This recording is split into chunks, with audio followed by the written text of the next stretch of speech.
Hey guys, Alex Poupar here from Team Solemn Circus. We're here with Greg Sawa, who just won the PEI Regionals with Pure Mitsu. 6-0, baby. 6-0. Shout out to Greg with Pure Mitsu for winning. Before we dive into this deck list, Greg, any shout outs? Yes, shout out to the boys, you know who you are. Shout out to my wife, Kate, for letting me come here today. Shout out to my kids, Aubrey and Briar, because now I can make my kids proud because I won a regional in PEI. That's awesome. Yeah. And guys, don't forget to like, subscribe, and let's dive into this deck list. All right, so most of the stuff is standard with slight deviations. 3 Habakiri is standard, just because it's your starter, gets everything going. 1 Futsu and 1 Murakumo. Murakumo's insane. You're always making it, but you never need the second. It never comes up. Futsu's there in case you really just don't care about Nib and you just want to keep pushing for like the best end board there is. If you play around Nib, normally you're just ending on Murakumo and Hakatama with some random back row. But Futsu's there in case you really want to be greedy. Plus, it's nice to have a third body that can be tributed for these rituals. For the summons, I played 2 of the Aramasa. I played 2 Saji. Most of us play 1 Saji, but after turn 1 and you're going into the grind game, this becomes a lot worse to top deck than Saji is. Saji will give you back your Mitsurugi prayers, and that is your grind game. Whereas Aramasa is only getting you the other Mitsurugi monsters, which are not good in the grind game. So second Saji was insane today. I wouldn't change it. I find this is perfect, and this is going to make more sense too as I keep going. Kusanagi, just because you need to play it, and 1 Lamia. Lamia does the exact same thing as Aramasa, just a different name. The only thing with Lamia is that you can't search any of the little dudes. It has to be the big dudes. It has to be level 8 reptiles. So it's just a way to diversify your normal summons. And shout out to Jordan Couture for mentioning that to diversify the normal summons. And if you guys go on the channel, there's some Jordan Couture deck profiles there. Just a quick plug. So that's it for the Mitsurugi monsters, and then we have the non-engine. 3 Fulos. I don't play any other Molcharmi because I'm not too big of a fan of Perulia, because Perulia, you almost have to always shotgun, and it just plays into so much stuff, and your opponent can play around it. Whereas Fulos, you can sneak it in once your opponent has already activated something that will summon from deck. Yeah, and Fulos is just generically good. Triple Ash, because it blocks your enemy's Molcharmis, and it's just a generically good hand trap. Only 2 Nib. In this deck profile, I play a lot of 2-ofs, and it sounds really weird, but the theory behind it was like, a lot of this deck is just straight power cards, and you're going to be breaking through boards. And if you're in the pure, if you can't break the board, it's pretty much game over anyway. So I didn't want to draw multiple of the same hand trap. I wanted to draw multiple different hand traps. So 2 was just my. That's fair. ratio. That's fair. And it worked today. Hey, you went 6-0. It definitely worked. 6-0. For spells now, 3 prayers. Absolute insane card. The way to dodge Droll. It's a monster reborn. It's a Rhoda for any of your archetypal cards, and it's a quick play. Triggers your Murakumo on your opponent's turn. No reason not to play 3. Pre-prep, because it's a power card along with mirror. Sometimes you will draw mirror. Sometimes you will draw pre-prep after you already have mirror in hand. It just happens. Also, mirrored plays around Mischief of the Gnomes, which is massive because everybody was citing that today, and this played around it so. How often did you see Mischief on the Gnomes today? Twice. Twice. Yeah, but that still saved you from like in those matches. Yes, it did. Mitsurugi mirror is just fantastic. Take notes, guys. And 2 Extrav. Again, it's weird because every deck is playing 3, but the mentality was like, I don't want to Extrav in the Extrav, and there's so many power cards in the deck. It just diversifies the power cards. Yeah. 2 Mitsurugi rituals is all you need. Some decks play 3, and then they'll say that they side out the 3rd in certain matchups. So I just thought, why not keep the 3rd out, because it never comes up, and just run another power card. Yep. And that's what I did with Thrust and TTT.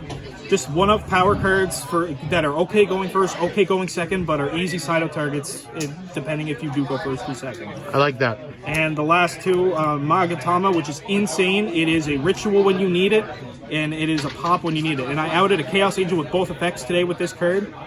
Mint. And lastly, Call by the Grave, which is Call by the Grave. It's good against a lot of things. Sure is. The only reason to play the deck pure is Impulse, so that way you have another way of stopping your opponent's Mitsurugi ritual. Especially in the matches against Raizio Mitsurugi, where they really, really, really depend on the Mitsurugi ritual to give them a fighting chance against Pure, because Pure can eat that rising board all day. So having this to hit the ritual, it makes your games against Mitsurugi ritual a lot easier. Yep. And it comes up in Pure for obvious reasons. 2 Imperm, again with the same mentality of diversifying the power cards, diversifying the hand traps, and 1 Great Purification. This is my side out going. I side that out going second always. Side backing going first, but I figured it was worth it to just keep it in the main always. Of course. Always. How many cards in the main deck? 40 flat. 40 flat? 40 flat. Nothing more, nothing less. Okay, perfect. And now the extra deck. I played 1 duration today. I pulled it in my I pulled it in my Alliance Inside boxes. It doesn't come up. You're better playing Gaga Cowboy. Because of its attack position effect, obviously. Yeah. But duration was there with the mentality that if I have Hakatama on board, yeah, with 2 ashes in hand or something like that, and I have a normal summon, I can normal summon, go into this, and have another interruption when time is getting closer and closer. I can have a board wipe. Okay. Yes, that is exactly what it's for. Dingirsu. Yep. Just because you play a lot of level 8s. Dugaris. Standards. Code Igniter for a ritual summon. Again, a lot of these are just flexible cards. Dugaris came up once today. Igniter didn't come up at all. Evil Swarm Nightmare came up once.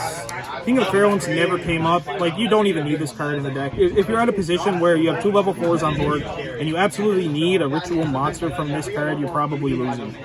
Or your hand is extremely awkward. Like, there's no need to play this. Interesting. Yeah. This could easily be a Gaga Cowboy for its attack position effect.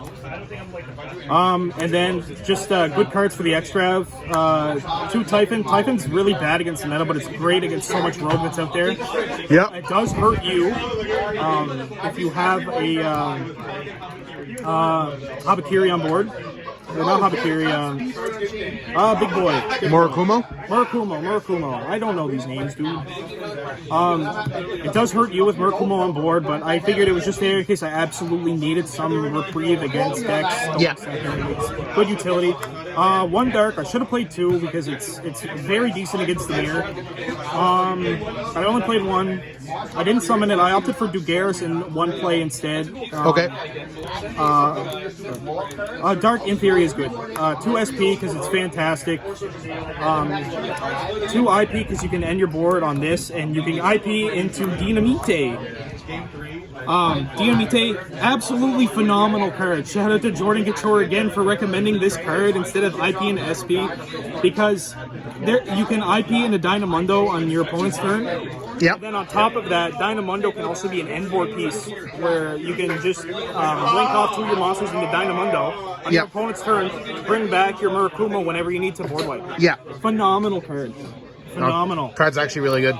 Insane card for the deck. Yeah. People should be playing Dynamite for sure. The only downside is that he's Earth, so you really have to prioritize your impulse over him in certain scenarios.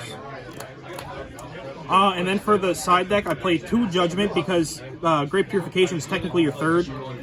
I played 1 Imperm and 1 Nib. So you played the 3rd copies of each? I played the 3rd copies of each because there are some matchups where you desperately need these.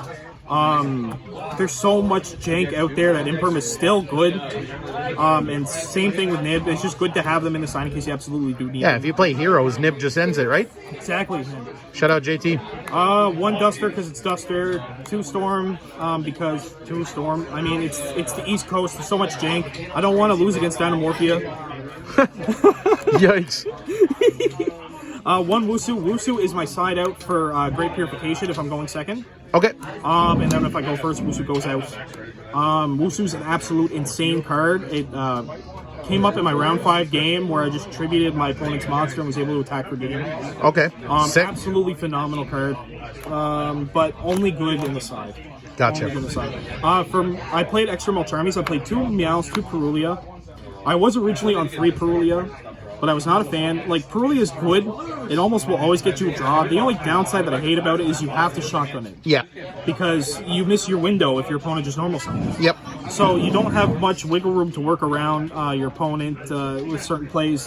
Whereas Meows can pretty much do the same damage as Perulia, but you can wait until your draw will go through with Meows instead of Perulia. You're right.